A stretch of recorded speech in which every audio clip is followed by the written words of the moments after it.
Hello friend, कैसे आप सभी लोग। उम्मीद करता हूं मस्त होंगे, चकाचक होंगे, खुश होंगे। एक बहुत ही प्यारे से कोटेशन के साथ आज के लेक्चर की शुरुआत करेंगे। जिंदगी में जीत और हार तो हमारी सोच बनाती है। जिंदगी में जीत और हार तो हमारी सोच बनाती है। जो मान लेता है वो हार जाता है, जो मान लेता है वो हार जाता है, जो ठान लेता है वो जीत जाता है। बहुत ही बढ़िया कोटेशन है। तो दोस्तों, आपकी सोच ही आपको जिताएगी। तो बढ़िया पॉजिटिव सोचें और तैयारी में जुट जाए बहुत ही शानदार तरीके से, क्योंकि आगामी परीक्षाएं वन रक्षक, एमपीएसआई, एमपी पटवारी और मध्य प्रदेश लोक सेवा आयोग एमपीपीएससी की प्रीलिम्स, आप जितनी भी एग्जामों की तैयारी कर रहे हैं तो एमपीजी के सभी एग्जामों में आता है। ये महत्वपूर्ण लेक्चर रहेगा। बहुत बेसिक से हम लोग एडवांस लेवल तक के क्वेश्चन कराएंगे। ये एक सीरीज है और आपको मजा आएगा। चलिए दोस्तों, मेरा नाम है अजय शर्मा और ये मेरे बारे में कुछ कुछ लिखा है, आप लोग देख सकते हैं। दोस्तों, जैसा कि आप लोग जानते हो, बहुत सारी लाइव क्लासेस में लिख चुका हूँ। ये हमारे नोट्स वगैरह ये सब कुछ आप लोग देख पा रहे हो यहाँ पर। तो मैं आपको एक चीज़ बताना चाहता हूँ कि आप किसी भी एग्जाम की तैयारी कर रहे हैं और अभी तक आप लोगों ने एक ऐप डाउनलोड नहीं करा, तो सबसे पहले वो एक ऐप डाउनलोड कर लें। AS Academy विदिशा, ऐसा प्ले स्टोर पे लिखें और ये ऐप डाउनलोड करें। इस ऐप पर आपको डेली बहुत अच्छे अच्छे टेस्ट आपके एग्जाम के according, PDF, notes, video lecture सब कुछ अवेलेबल मिलेगा फ्री ऑफ कॉस्ट। और कुछ कोर्स अवेलेबल भी हैं मिनिमम कॉस्ट में, आप वो देख सकते हैं। बहुत बढ़िया तरीके से आप उसको एक बार जाके विजिट जरूर करें। लाइफ में अगर एक अच्छा काम करना है तो AS Academy Vidisha app download करें। अच्छा ना लगे तो अनइंस्टॉल कर देना, पर देखना जरूर, क्योंकि बहुत बढ़िया इसमें कंटेंट आपको मिल जाएगा। चलिए आगे बढ़ते हैं हम लोग। ये दोस्तों हमारे बारे में कुछ इन्फॉर्मेशन है। मध्य प्रदेश ज्ञान का ये पहला लेक्चर है, पहला पार्ट है। इसमें हम लोग बात करेंगे जनरली सामान्य परिचय के ऊपर। मेरे बहुत सारे दोस्तों को बहुत सारी इन्फॉर्मेशन अवेलेबल होगी, पहले से पता होगी, पर कुछ ना कुछ नया जरूर सीखेंगे क्वेश्चनों के माध्यम से। आइए पहले क्वेश्चन की तरफ हम लोग चलते हैं। ये आपके सामने एक पहला क्वेश्चन है, मध्य प्रदेश कितने संभागों में विभाजित है। बहुत ही प्यारा सा क्वेश्चन है, 4 ऑप्शन आपके सामने हैं, तो जल्दी से कमेंट भर दीजिए और आंसर बताइए। दोस्तों, अगर हम लोग मध्य प्रदेश की बात करें तो मध्य प्रदेश में 52 तो जिले हैं भाई, ठीक है। 52वां जो जिला बना है, आप कमेंट में बताइए कौन सा है। और 10 संभाग हैं और 313 विकास खंड हैं, ठीक है। तो 52 तो क्या है यहाँ पर जिले हैं, 10 संभाग हैं। दोस्तों, संभाग क्या होता है, इन जो 52 जिलों को अलग अलग संभागों में बांटा गया है। तो इन संभागों की भी हम लोग चर्चा करेंगे। जब थ्योरी सेशन पढ़ेंगे तो हर एक संभाग को आपको बताएंगे, ट्रिक बताएंगे बहुत बढ़िया तरीके से, जिससे आप संभाग भी याद रख सकते हो। जिले आपको 52 के 52 जिले याद होंगे चुटकियों में। चलिए नेक्स्ट क्वेश्चन की तरफ हम लोग चलते हैं। इसका आंसर है भाई 10। जनसंख्या की दृष्टि से देश में मध्य प्रदेश का कौन सा स्थान है। जल्दी से कमेंट में बताइए, जनसंख्या की दृष्टि से मध्य प्रदेश का कौन सा स्थान है। मैं आपको बता दूं दोस्तों, क्षेत्रफल एरिया वाइज अगर हम लोग देखें तो मध्य प्रदेश सेकंड नंबर पे आता है। पूरे भारत में मध्य प्रदेश क्षेत्रफल में सेकंड नंबर पे आता है, और पहले वही 7वें नंबर पे आता था जनसंख्या में, मगर अभी करंट के डाटा से हम देखें तो 6th पोजीशन है मध्य प्रदेश की जनसंख्या में। 6ठे नंबर पे आता है। पहले नंबर पे आता अपना यूपी, उत्तर प्रदेश पहले नंबर पे आता है। एरिया में राजस्थान पहले नंबर पे आता है। तो ये आप लोग एक चेक करें डाटा। चलिए, तो कौन सा आंसर आएगा इसका, 6ठा आंसर है। चलिए बहुत ही बढ़िया, नेक्स्ट क्वेश्चन की तरफ चलते हैं। मध्य प्रदेश का राजकीय पशु कौन सा है भाई। 4 ऑप्शन आपके सामने है, सियार है, गधा है, हाथी है, ब्राडरी, बारहसिंगा है, बताइए। तो दोस्तों यहां पर आपको बता देता हूं मैं कि राष्ट्रीय चिन्ह की अगर हम लोग बात करें, देखिए राष्ट्रीय चिन्ह की बात करें तो अशोक का स्तंभ, ठीक है, वो बना हुआ है वैसे बीच में अशोक स्तंभ बना हुआ है। इसके चारों तरफ ऐसा एक गोला है, सर्कल है, ठीक है। यहां पर बालियां बनी, गेहूं और बालियां बनी है, ठीक है, और पीछे बरगद का पेड़ है। इस तरीके से जो हमारा स्तंभ है, राजकीय स्तंभ है और राजकीय चिन्ह है। इसके बाद अगर हम लोग बात करें राजकीय नृत्य कौन सा, राई है, ठीक है। राजकीय पेड़ की बात करें तो बरगद है। ऐसे ही राजकीय पशु की बात करें तो बेटरी प्रजाति का बारहसिंगा, D is the right answer, ठीक है। और फूल की बात करें तो लिली भाई, लिली जो है, व्हाइट लिली जो है वो हमारा राजकीय फूल है। इसके बाद अगर हम फल की बात करें तो आम है, ठीक है, ये आपको पता होना चाहिए। नदी की बात करें तो नर्मदा है।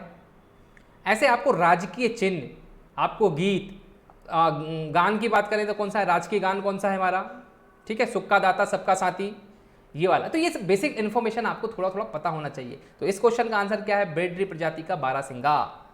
ठीक है, आगे बढ़ते हैं हम लोग। अगला क्वेश्चन है, मध्य प्रदेश में लोकसभा सदस्यों की संख्या बताइए भाई।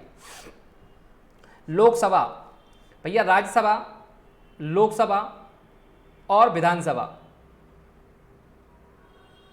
विधानसभा, राज्यसभा में कितनी सीटें हैं जल्दी से बताइए, लोकसभा में कितनी सीटें हैं और विधानसभा में कितनी सीटें हैं, कमेंट भर दीजिए फटाफट। चलिए भाई, तो क्वेश्चन पूछा गया है लोकसभा में कितनी सीटें हैं, तो मैं बता देता हूं आपको 29। लोकसभा में कितनी सीटें हैं, 29, 29 लोकसभा में सीटें हैं। आपको बताना है कि मध्य प्रदेश की राज्यसभा में कितनी सीटें हैं और विधानसभा में कितनी सीटें हैं, जल्दी से बताइए, कमेंट करिए जल्दी से फटाफट। विधानसभा भाई, विधानसभा, लोकसभा और राज्यसभा, ये आपको बताना है राज्यसभा और विधानसभा में कितनी है। लोकसभा में बता देता हूं 29 इसका आंसर है। चलिए आगे बढ़ते हैं हम लोग, ये आप कमेंट करिए। मध्य प्रदेश में विकास खंडों की संख्या कितनी है, ये अभी बताया था मैंने पहले ही क्वेश्चन में। तो मध्य प्रदेश में विकास खंडों की संख्या कितनी है भाई, जल्दी से बताइए। 313, बहुत बढ़िया, बहुत से लोगों का आंसर एकदम सही है। विकास खंड मतलब ब्लॉक, विकास खंड किसे बोलते हैं, ब्लॉक लेवल, ब्लॉक की बात करते हैं, ब्लॉक मतलब विकास खंड की संख्या कितनी है, 313। अगला क्वेश्चन देखिए, मध्य प्रदेश की सीमा का अधिकांश भाग किस राज्य से मिला हुआ है। अधिकांश भाग, देखिए आपने मध्य प्रदेश को नक्शे को ध्यान से देखा होगा,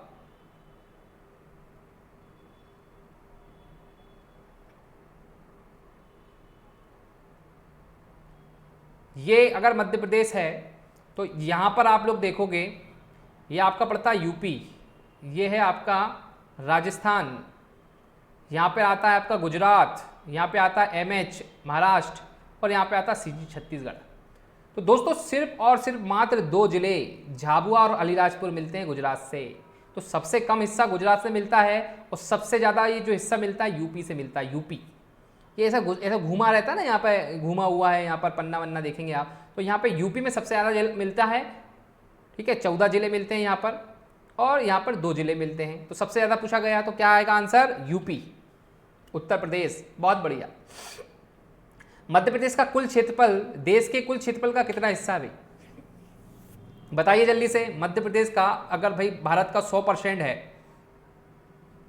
तो भाई मध्य प्रदेश का कितना है, 208 352 208 352 वर्ग किलोमीटर।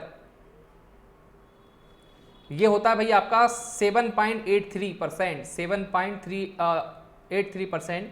और जनसंख्या की बात करें तो 7,26,26,809 करीब ये लगभग 7,26,26,809 ये जनसंख्या है। ये क्षेत्रफल है 208 352 और ये परसेंटेज की बात करें तो 7.83%। ये याद रखना है आपको, बेसिक फंडे हैं, बेसिक कंसेप्ट है, याद रखना है। चलिए नेक्स्ट क्वेश्चन की तरफ चलते हैं। देश के 5 राज्यों के से मध्य प्रदेश की सीमा मिलती है, बताइए निम्न में से किस राज्य की सीमा मध्य प्रदेश को नहीं छूती। अभी बताया था भाई, उत्तर प्रदेश सबसे ज़्यादा मिलता है, ठीक है, गुजरात सेकंड नंबर पे आता है, राजस्थान में मिलता है, पश्चिम बंगाल नहीं मिलता, पश्चिम बंगाल सीमा नहीं लगती है मध्य प्रदेश की, याद रखना आप लोग। मध्य प्रदेश में विद्युत उत्पादन कब से प्रारंभ हुआ। अब अच्छे लेवल के क्वेश्चन आएंगे, कुछ लोग तो देख रहे हैं अरे इतने सिंपल बिल्कुल आ रहे हैं, मुझे सर सिंपल क्वेश्चन करा रहा। अब बताओ मध्य प्रदेश में विद्युत उत्पादन कब से प्रारंभ हुआ था, आज़ादी से पहले हुआ है, बताओ। आपके सामने 1900, 1905, 1910, 1914, जल्दी से कमेंट भर दीजिए और आपके सामने आंसर है 1905। तो 1905 में मध्य प्रदेश का विद्युत उत्पादन प्रारंभ हुआ था मध्य प्रदेश में। और 1905 में एक बहुत बड़ा इतिहास में एक कांड हुआ है, बंगाल विभाजन, याद रखना। बंगाल का जो विभाजन हुआ था 1905 में ही हुआ था, तो ये वहां से आप याद कर सकते हैं। उसी समय मध्य प्रदेश में बिजली आई थी। विद्युत अनुसंधान केंद्र कहां पर है मध्य प्रदेश का, विद्युत अनुसंधान केंद्र 4 ऑप्शन है आपके सामने, जबलपुर में है, भोपाल में है, विदिशा में है कि इंदौर में है। विद्युत अनुसंधान केंद्र जहां पर रिसर्च की जाती है विद्युत के लिए। तो 4 ऑप्शन में जल्दी से कमेंट भर दीजिए, क्या लगता है आपको कहां पर होगा। जबलपुर आंसर है, भोपाल है, विदिशा है क्या इंदौर है। तो याद रखना विद्युत अनुसंधान केंद्र है आपके भोपाल, झीलों की नगरी भोपाल, राजा भोज की नगरी भोपाल, ठीक है। तो ये भोपाल जो है उसमें विद्युत अनुसंधान केंद्र है। B is the right answer. अगला क्वेश्चन है, मध्य प्रदेश में सर्वाधिक निर्भरता किस ऊर्जा साधन पर है? मध्य प्रदेश में सर्वाधिक निर्भरता किस ऊर्जा? भाई पेट्रोल ज्यादा यूज करते हैं, कोयला करते हैं, डीजल करते हैं, क्या करते हैं? आपके सामने 4 ऑप्शन है, जल विद्युत, ताप विद्युत, आणविक ऊर्जा, सौर ऊर्जा। तो पूरे भारत में 70% से भी ज्यादा, पूरे भारत में 70% से भी ज्यादा जो बिजली उत्पादन होती है वो होती भैया थर्मल पावर प्लांट से, तापी विद्युत। तो इसका आंसर भी तापी विद्युत होगा, ताप विद्युत, थर्मल पावर प्लांट। ठीक है, थर्मल पावर प्लांट या तापी विद्युत इसका आंसर है। मध्य प्रदेश में सबसे ज्यादा हम लोग इसी पे डिपेंडेंट हैं और ये चलती है कोयले से। ये काहे से चलती है भैया? कोयले से, याद रखना आप लोग।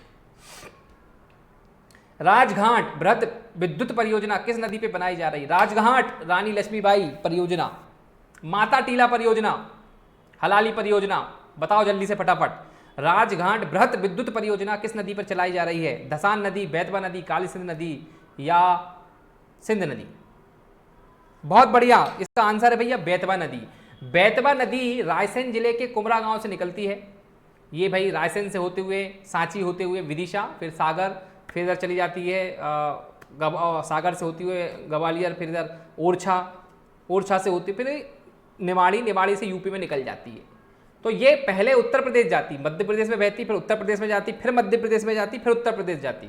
तो जब वो एंट्री करती है ललितपुर से होते हुए, तो वहां पर एक परियोजना चल रही है राजघाट परियोजना। इसका दूसरा नाम है रानी लक्ष्मीबाई परियोजना। ठीक है, रानी लक्ष्मीबाई परियोजना इसी का नाम है, दूसरा नाम। तो ये बेतवा नदी पे चल रही है। एक और माता टीला परियोजना इसी नदी पे चल रही है। तो आपको याद रखना है नदियों की परियोजना पे। चलो आगे बढ़ते हैं हम लोग। मध्य प्रदेश के बीच से गुजरने वाली कर्क रेखा किस नदी के समांतर होकर गुजरती है? बहुत अच्छा क्वेश्चन है। कर्क रेखा भैया, कर्क रेखा मध्य प्रदेश से कितने जिलों से गुजरती है? पहला सवाल 14 जिले, मध्य प्रदेश के 14 जिलों से होकर गुजरती है कर्क रेखा, मध्य प्रदेश के 14 जिलों से। देश के 8 राज्यों से होकर गुजरती है, देश के 8 राज्यों से होकर गुजरती है, याद रखना। अब तो 14 जिले कौन से हैं? तो आपको याद रखना है रउआ, राशि, रउआ, राशि, भवरासा, भवरासा, रउआ, राशि, भवरासा, दम, जब, कटनी, उमरासा, उमरासा। एक लाइन है, रउआ, राशि, भवरासा, दम, जब, कटनी, उमरासा। रउआ, राशि, भवरासा, दम, जब, कटनी, उमरासा। ये लाइन याद करो और 14 जिले याद करो। देखो भाई 14 जिले अलग पेन से, अलग कलर से आपको बताए जाएंगे, तो समझना चीजों को।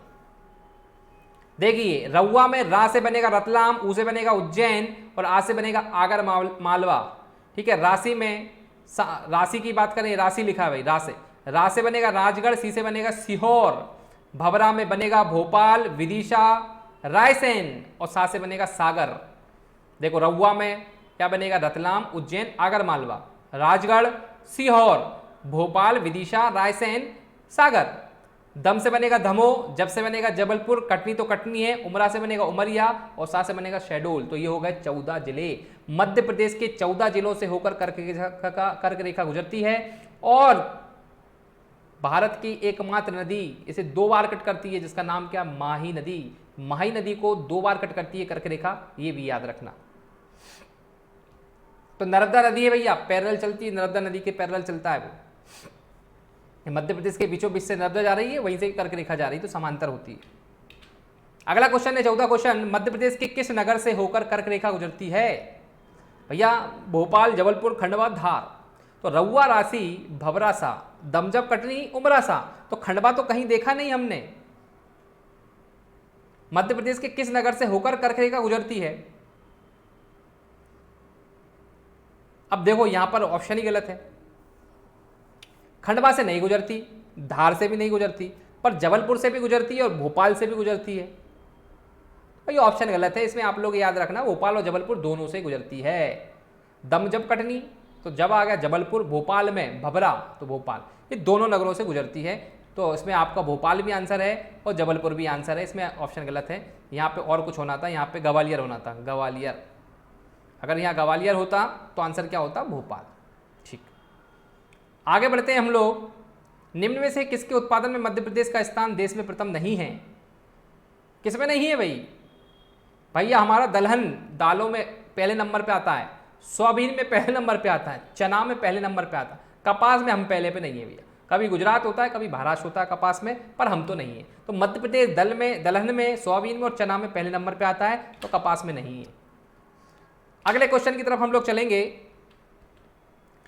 फॉसिल राष्ट्रीय उद्यान मध्य प्रदेश के किस जिले में आता है? फॉसिल मध्य प्रदेश का सबसे सबसे छोटा इस्माल सबसे छोटा राष्ट्रीय उद्यान है ये फॉसिल। किस जिले में आता है? 4 ऑप्शन लो, आपको समझ नहीं आएगा। मंडला, सिवनी, सीधी, धार। तो भैया सिवनी में तो आता है आपका पेंच राष्ट्रीय उद्यान, धार में आता है आपका डायनासोर राष्ट्रीय उद्यान, सीधी में आता है आपका संजय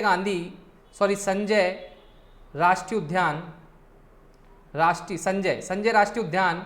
सिवनी में आता है पेंच राष्ट्रीय उद्यान। मंडला में आता है आपका कान्हा किसली राष्ट्रीय उद्यान।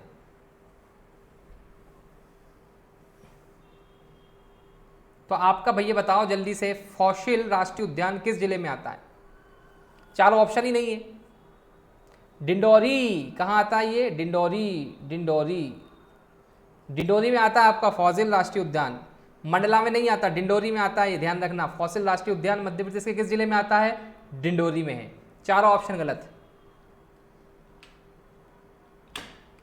आओ, मध्य प्रदेश के भोपाल जिले के किस गांव को पूर्णतः सौर ऊर्जा पर आधारित बनाया गया है? बहुत ही बढ़िया क्वेश्चन है, करंट अफेयर से रिगार्डिंग है। तो ऐसा कौन सा गांव है जो पूरी तरीके से सौर ऊर्जा, मतलब भैया आपका पंचायत हो गई, आपका हॉस्पिटल हो गया, आपके गांव के हर घर में जो लाइट जलेगी वो सोलर ऊर्जा से जलेगी। तो बताइए, 4 ऑप्शन आपके सामने हैं। शाजापुर, कस्तूरबा ग्राम, पिपरिया गांव, पीतमपुर। बताइए आप क्या आंसर होगा। नहीं पता तो मैं बता देता हूँ, कस्तूरबा ग्राम। तो कस्तूरबा ग्राम मध्य प्रदेश का ऐसा गांव है जो भोपाल जिले के अंतर्गत आता है। इसे पूर्णतः सौर ऊर्जा पर आधारित बनाया गया है। मध्य प्रदेश के एकमात्र किस जिले में अफीम का उत्पादन होता है भैया? अफीम, मंदसौर, गुना, राजगढ़, धार। बताइए आंसर क्या है। ये तो बहुत सिंपल है, चलिए मैं बता देता हूं आपको दोस्तों। मंदसौर।